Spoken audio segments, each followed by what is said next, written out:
Hi guys, very exciting time. I've got a package here from Amazon. Right, let's see what it is.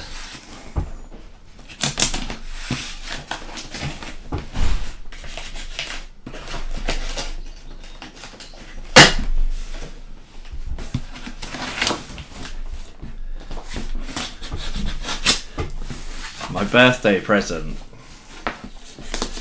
to myself that I've been saving up for several months, best part of a year. It's not cheap.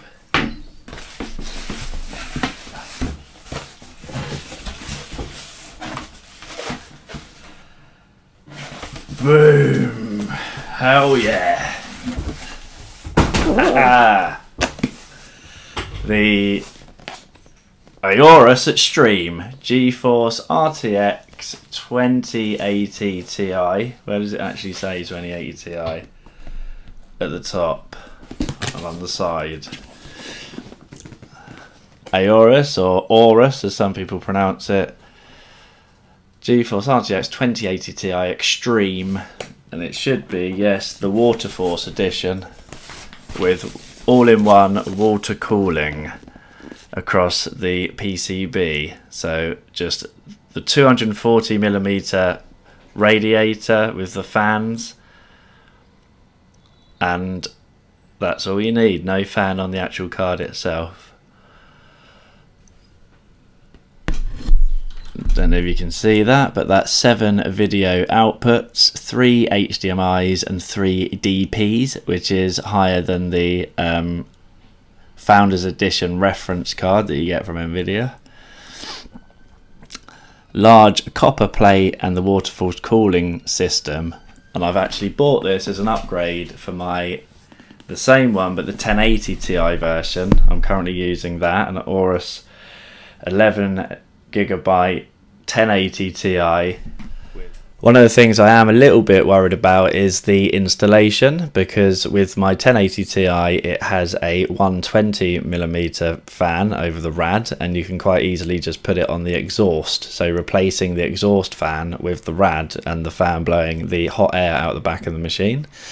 This one has a 240mm rad. It's probably a bit more than 240, but two 240 fans, as you can see, and it could be an issue installing. It could be a challenge because I obviously can't put it on as the exhaust fan anymore. So hopefully, I'm hoping I can put it at the front of the case and have like a front mounted rad. I can't put it in the top because I've got a Corsair 360mm all-in-one CPU cooler in there, which I don't want to have to move to the front, so hopefully this fits into the front.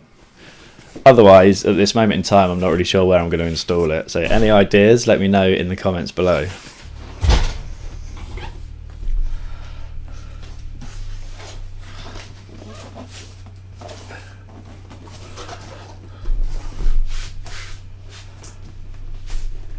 Right, all you do is simply pull the packaging at the bottom. I'll just show you, I'm pulling that bit out.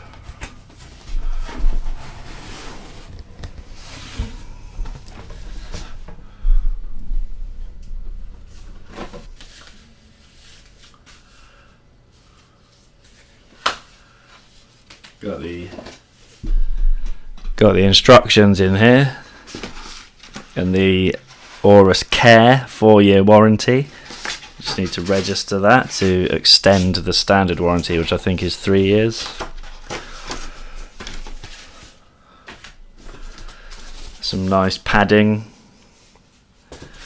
and then the card itself in the anti-static kind of bag.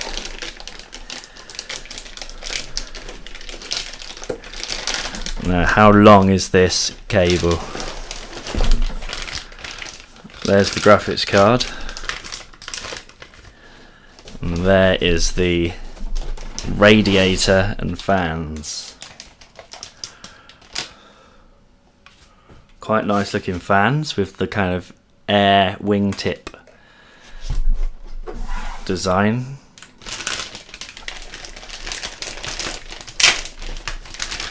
Get those off. There's the card.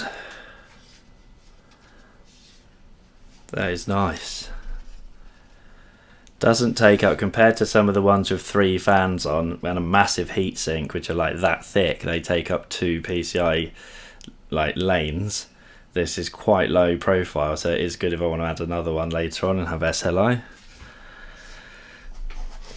The radiator is as big, if not bigger, than the actual card. So you do need a lot of room for the radiator, and as I said, I'm not sure where I'm going to actually install it yet.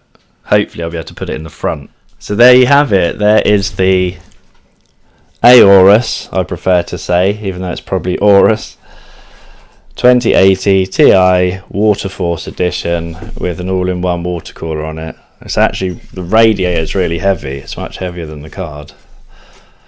You got nice logo on the back that lights up, and this whole area on the front, which is probably going to be facing down in the case, and you probably won't see it that much, more of a glow, all lights up RGB as well.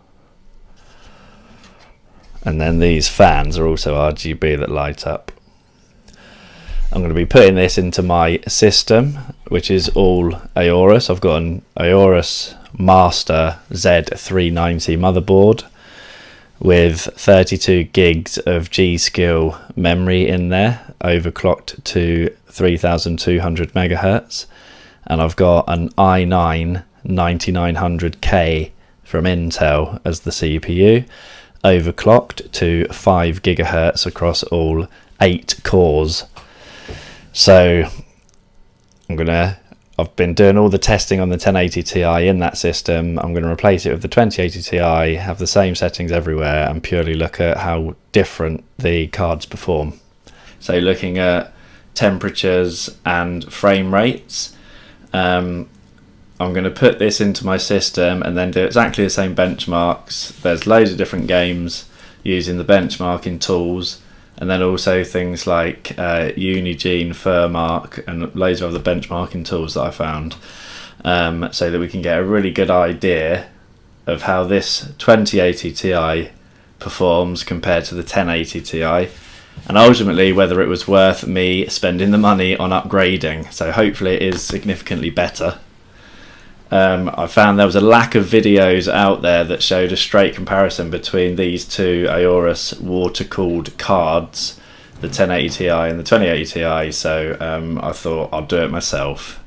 So hopefully you enjoy. I'll catch you in the next video.